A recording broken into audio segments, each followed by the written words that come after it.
มีนะเห็ดห้อยเรือเขาขายช่างเห็ดบุมีโอ้ยเดี๋ยวไปกินเห็ดกินห้าว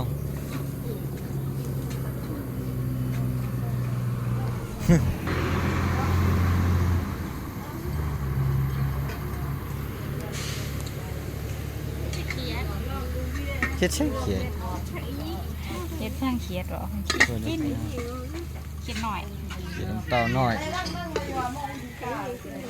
โอ้ไม่ได้เขียด กินให้เอง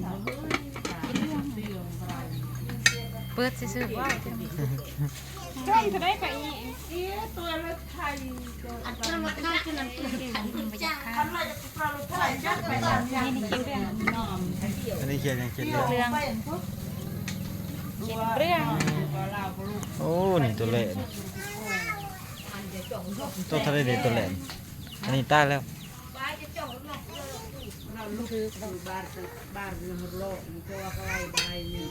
บุมีเห็ด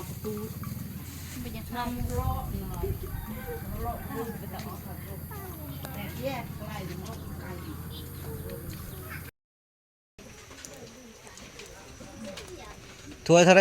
จักมุดถนีนะอันนี้ได้ใช่นี่โอ้ไอ้ยังปะคอปะกัง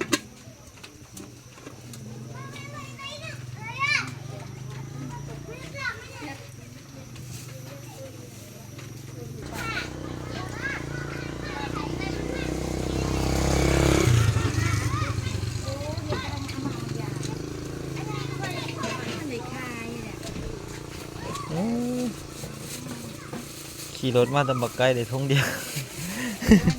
เขาก็จะก้าวขึ้นเลยเนี่ยเอามันนั่นดิมีกำลังเอามาเทียจะไม่จ่ายที่ไม่เทียอ๋อนายจก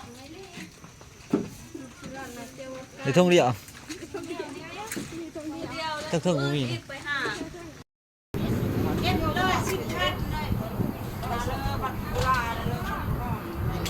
กีบ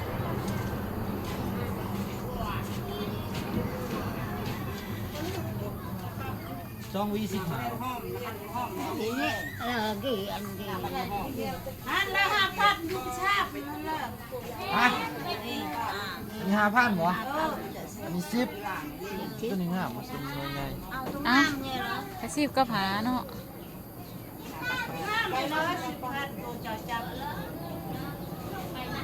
เอา10นึงเอาหานึงเอาเลยมันมีทงใจเองฮะเอาไป1,000เนาะ2,000ใช้หรือเงินผมมีทอนถ่ายดิซื้อกล้วย15,000โอ้นับเงินก่อนดีเอา10,000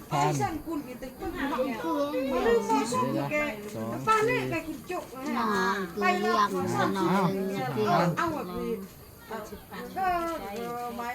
จบเลยเราเลี้ยงเราเช้าเลี้ยงเราเช้ากัน ใช่ โอ้ กระปูโอ้อันนี้ กระปู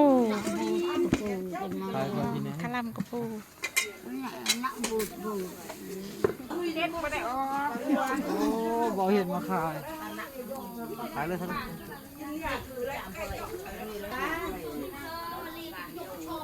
น่าก็ไล่คิดทำคนนี้มุมมอง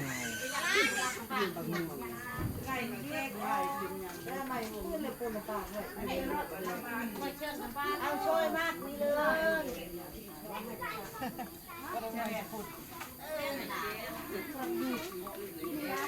ตัวกระเดียดไอ้หน่อยนี่ฮะตู้ต้นฉาบนี่ผักหวาน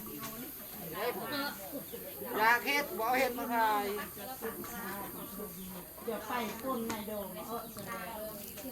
ต้นเสาคายแพงต้นแรกคายถิ่นต้นแรกให้คายเป๊ะ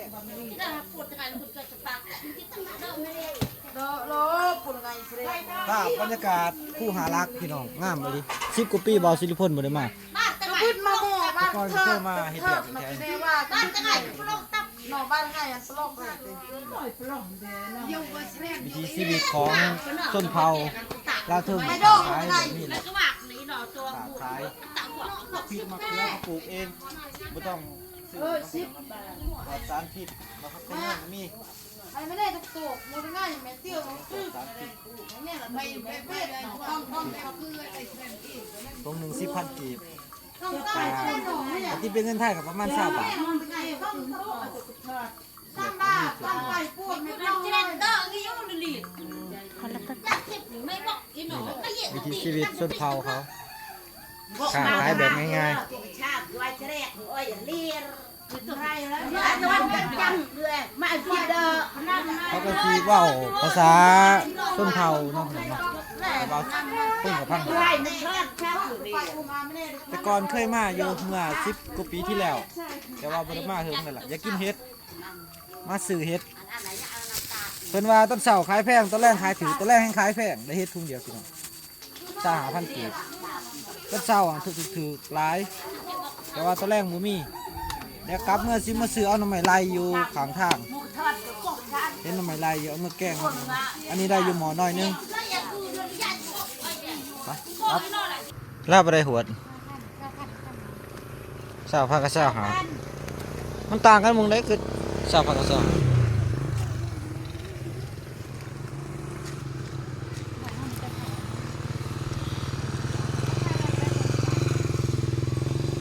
จาก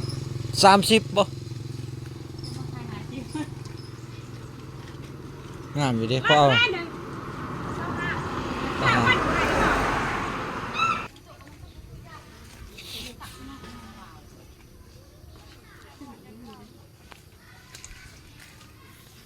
เจ๊ตัวได้สาวหาตัวได้สาวพันตัวนี้คือกลัว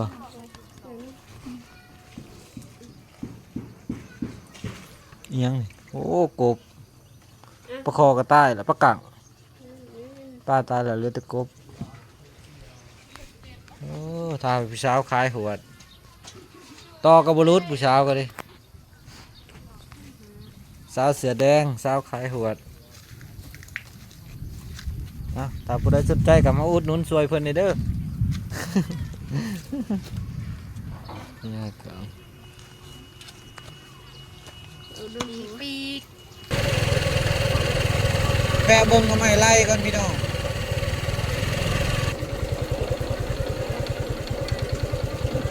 ไม่ไล่น้ำไม่ไล่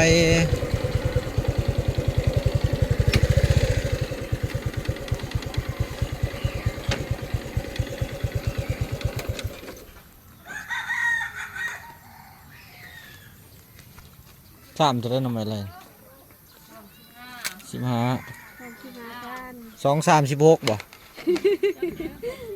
เด้แล้วได้เห็น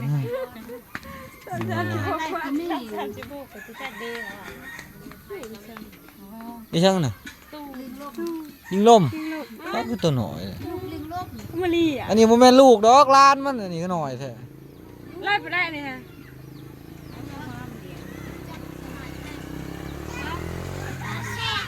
หาแซ ซ้ำ ม ใหญ่ก็35นะเอาแม่สัก3นึงพอได้มือปอกมีถุงใส่ให้บ่นี่ถุงย่างใส่มีบ่ ชิมา เขาบ่มีถุงใส่ถุงให้เด้อติ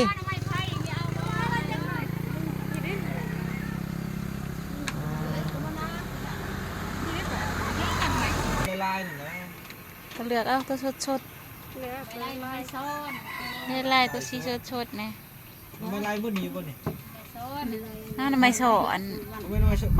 ยไม่ลายบ่ เพราะว่ามันคือบ่แม่เฉะนี่ทำไมไร บ่ เพราะนั่นเดี๋ยวพุ่น แช่คือกันเราเป็นลายซ้อน จักมีหารหนึ่ง อันนี้เท่าไหร่สั่ง หารตัวใหม่10,000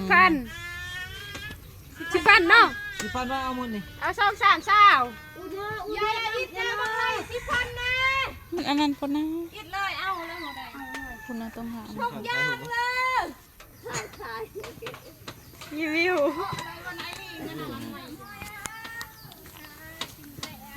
บอกว่ามันบ่แม่น เขาคิดว่าหน้ำไม้ไล่ กูกินอะไรไม่ไล่กูอย่าเอาเลย นอนนี่มันไม่น่าจะแซ่บเลยไม่ช่วยจับเจ็บเลยแค่นั้นเจ็บ